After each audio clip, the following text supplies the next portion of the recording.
Hey guys, it's Kirsten with from the Facebook group Mini Session Inspiration. So someone sent in this picture, although it could have been a different group now that I think about it. Anyway, um, it was grossly underexposed, if I'm remembering correctly, and someone just wanted a little um, editing guidance on making it look better.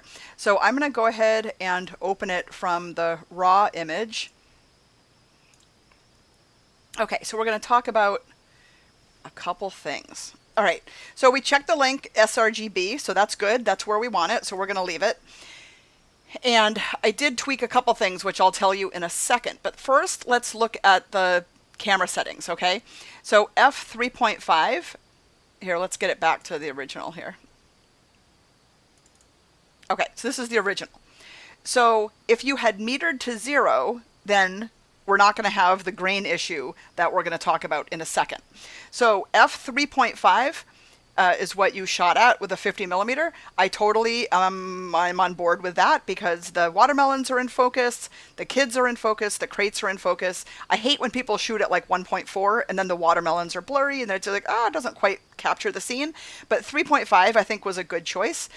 Now, ISO 640, I don't know what camera this is, but ISO 640, this is very grainy. Whoops, let's not go crazy. Okay, so we can lower the ISO to like 300 because the rule about shutter speeds is it really only needs to be whatever it is, double the focal length or whatnot. So, or the 35 millimeter. So technically you could have gotten away with even 100th of a second. They're kids, so maybe 200th of a second, 250 of a second would have been great, but a 1/1000th of a second, you're going to need a lot of light to come in, which is why you had to go to ISO 640. And honestly, if you're going to keep that at 1000 with 3.5, the ISO probably should have even been more like at least 1000, and it probably still would have been too dark. So here's what's going to happen because the shutter speed is just too high. All right, so the faces, to have it exposed properly, it's 1.35. I put the contrast at plus 14 just to give it a little pop. What I normally do on the white slider is I put my arrow on it, but I don't watch the slider, I watch their faces. Because like this, you don't want it too much, but maybe even at 50-ish is good. It just makes it kind of pop, right? Looks kind of nice. The other thing I do is in the curves tab in ACR, I usually just bump up the dark slider a little bit. You don't need to go crazy, but just a little bit. It brings up shadows. Okay, so I'm going to go ahead and open it. Okay, so this is the edit that I just did, and this is straight out of RAW. Okay, so one little thing that's bugging me, I don't know why. I'm going to get the Band-Aid tool. You can use the left and right brackets to make the brush big and little. I'm just going to get that little piece of trash off the ground. Okay, nothing else really bothers me. Everything else looks great. Oh, there's maybe a little smudge of something right there. I usually don't go this berserk. Okay, so the first thing I'm going to do, and I kind of like the rustic brown spot on the watermelon, but one thing you can do is Control J or Command J makes a duplicate layer. We're going to click on the brush. We're going to click on color in the mode color. Opacity is fine. You're going to hold down the Alt key to make a eyedropper, and let's just sample whatever color. Then we're going to use the bracket key again to make it small.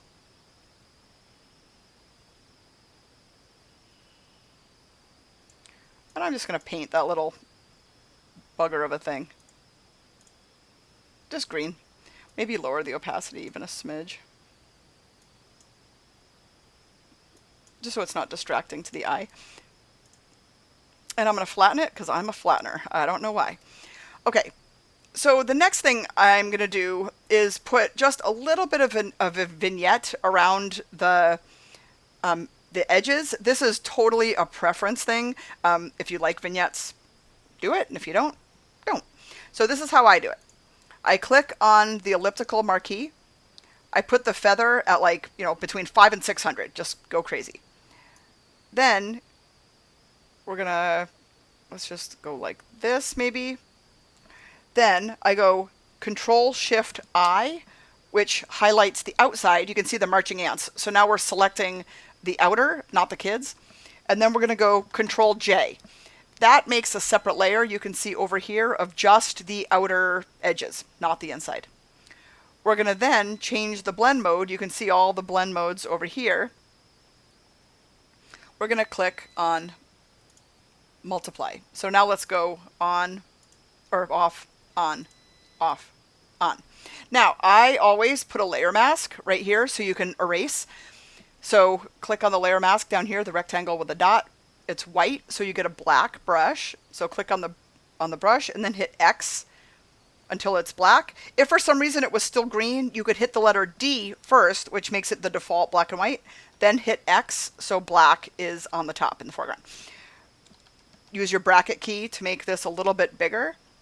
Make sure it's on normal and 100 up on top, which it is. You don't want to keep, sometimes I forget and keep the brush on the color mode, and I'm like, what's going on? And then what I'm going to do is I'm going to just paint it off of the kids. I don't want the vignette on the kids.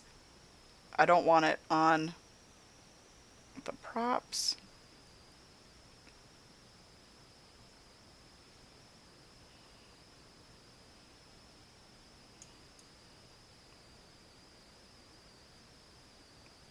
All right, let's see. See how it really brings your eye right into the kids. I really like that. We could also lower the opacity down to like 30 and just take it a little bit off of the trees. Just a little smidgy. Just like that. Okay, let's flatten. So oh God, maybe it was like 6 months ago. Let me see what the name is. I forget already. Bellevue Ave Resplendent Collection. I hate buying actions, I'll be honest with you. But I was like, oh, so I bought these. But one brush that I do like is the Cooler Grass. So I'm going to go ahead and play that. You can also just go on YouTube and learn how to make the grass cooler, whatever, it's fine. Okay, so we're going to hit X to make the white brush, because if we have a black layer mask, it means it's hidden. The green, what do we call it? Cooler greens. Black means it's hidden. So we want a white brush to reveal it. I have my opacity. Let's put it at 100 just so you can see what it's doing. Okay, so just for the record, I don't like what this looks like. I'm just showing you. Let's use the bracket key. I'm just showing you what it's doing. I'm not saying that I like this, so don't lose your mind.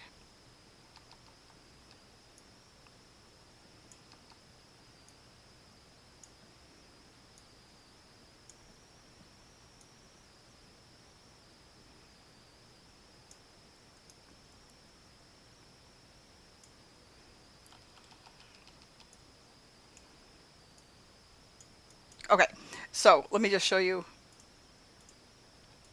So that I feel like is a little too neon, but this I feel like is a little bit too cool. So how to fix that? Let's find a happy medium. Let's lower it to like 50%. And I like that. It brings a little bit less attention to the grass. So I like that. That's fine. I'm also going to get the Band-Aid, and I just realized this little black spot is like bothering me. Okay. I don't even know what it is. Okay, fine.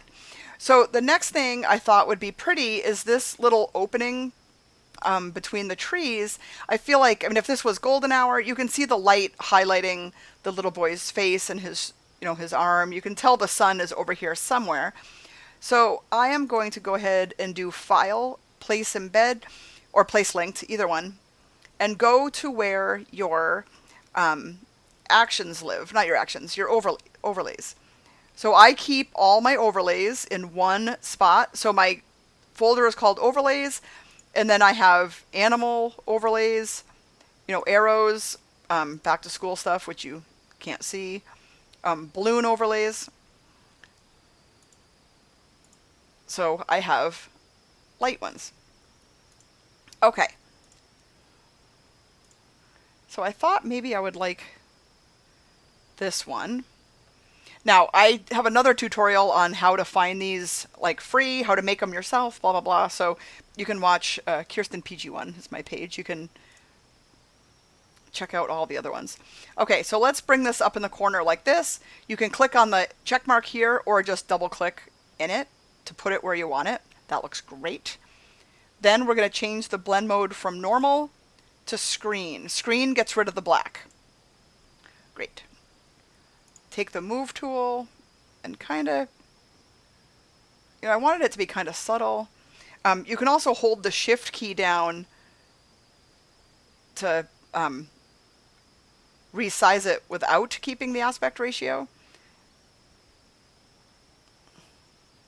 I think that looks good, to be honest.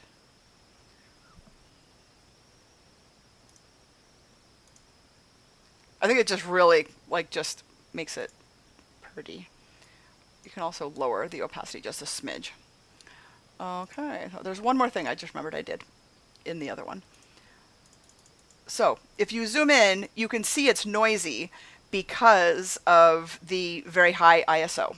Okay, so I have, so where that sells portraiture, so Topaz, I don't have the Topaz denoise, but I do have this noiseware. So that is always a savior. So you can see the before is like really grainy. It's still a little grainy, but it makes it a little bit more less noticeable, I guess. If they were gonna, of course, they'd be like, we want to print this into a 36 by 48 or whatever. So I feel like this would be my edit, and I think this would be beautiful hanging in, their kitchen or whatnot. I think that's adorable. Let me see how close it was to my other edit. Yeah. I think that looks fantastic. So yeah, that's what I would have done. I hope this helps. And if you have any questions, feel free to reach out.